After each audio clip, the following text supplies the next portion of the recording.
Hey guys, welcome to Airsoft Ranking UK. This is Mike here, doing a quick review of the Classic Army M15A4 Tactical Carbine. Once again, this is made by Classic Army. So let's just start from the tip of the gun, the flash hider, to the stock. Alright, so over here I have a Phantom black flash hider. It is all metal with a nice matte black finish. Goes really nicely with the Classic Army matte black paint job on the barrel. Only problems I've had with this, since I did attach it myself, it did not come with the gun, is that if you put the barrel down in the dirt, since it is sharp at the end and pointed, it will dig up a lot of dirt. As you move down the gun, I put on a Wolf Eyes Raider torch, which is attached by a clamp that came with the flashlight itself, the torch itself, which attaches to the barrel because there are no rails on the M15A4 Tactical Carbine. This flashlight here comes with a pressure pad, which if you press enough, the light will turn on, obviously. And I just feed that through the sling point right here. I'm not going to do that right now though. Here we have the metal iron sight, the front iron sight. The entire front of the gun is metal, by the way, except for the foregrip. Front metal iron sight. Then you get to the foregrip. It is a ABS plastic, very sturdy ABS plastic foregrip, with holes on the bottom here. So I'm trying to get that out of the way. Holes on the bottom here for a weaver rail. Only the RAS or SPC, I forget what it's called, SPC carbine comes with rails on it, special purpose carbine, or rail interface system. So you can buy weaver rails for the gun to attach, screw them into here, and you can mount things on there.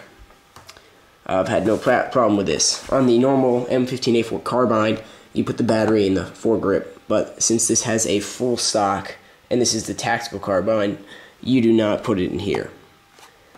This, you pull this back, removes these two pads right here, so you can see the inner barrel. I have a Mad Bull tight bore barrel in here for better accuracy, and it adds about 5 or 10 FPS to the gun. As you move back here, you see the all metal full metal receiver. Gotcha. Here we have the Armalite markings, very nice markings by Armalite, the Tiger with the scope, carbine 5.56 millimeters, M15A4, and each gun has their own specific serial number. As you can see, this paint has scratched a bit. The matte black finish on the Classic Armies comes off pretty easily. It comes with a 300 round all metal high cap magazine that works very well, but for looks I put in my MAG 100 round mid cap, which is plastic, and I used the flanker tanker method to make a mag pull. No winding, since it is a 100 round mid cap. Here you have the Armalite Incorporated, Geneseo, Illinois, USA. On the top here we have the grip, the handle, and the rear iron sight. This can be removed easily by turning one knob and turning the other knob. Turn it enough, and it comes off easily, revealing another rail for mounting a scope, like an ACOG or an EOTech, which would be my preference, depending on what I was playing. On the handle, you have your rear iron sight, lines on the bottom to help you match up. Right knob here moves the rear sight left and right. The adjustment right here moves it up or down. I'm going to leave that off for now. The selector switch, safe, semi, and auto. Very distinctive click. And I've never had any problems with that. Metal trigger guard, metal trigger. The grip here is ABS plastic. Very nice, sturdy, textured right here for a good grip. In the bottom of the grip, here you see a screw and a compartment for the gearbox. There's a bit of white in there from the box. that it was in holds the gearbox, and if you go shooting for a while, you will feel that the grip will get very hot. So don't overshoot, or your gear will rip and your piston will strip. Rhymes. It's pretty cool. Up top here, you have the charging handle. Pull it back. Nice realistic sound. Enthusiasts will like that. On the other side of the gun here, a second, let me flip this around. On the other side of the gun here, you had your forward assist or unjamming button, whatever you want to call it, and your hop-up cover, dust cover. Reveal that. Metal sheet metal that is made to look like the bolt of a real gun, that is supposed to cover the hop-up, which is right here. Very nice plastic hop-up. This first wheel right here is the hop-up adjustment. And I never really use this sheet metal to cover up the hop-up because it sometimes adjusts the hop-up without me realizing it. So I just don't even worry about that. Never had any problems with the hop-up though. Then we have, if you close this right here, it's magnetic.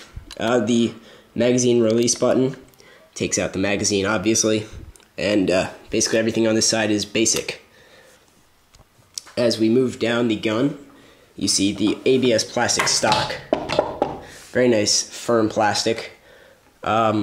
Very sturdy, and it allows you to hold a battery up to 10 point something volts. I'm not quite sure.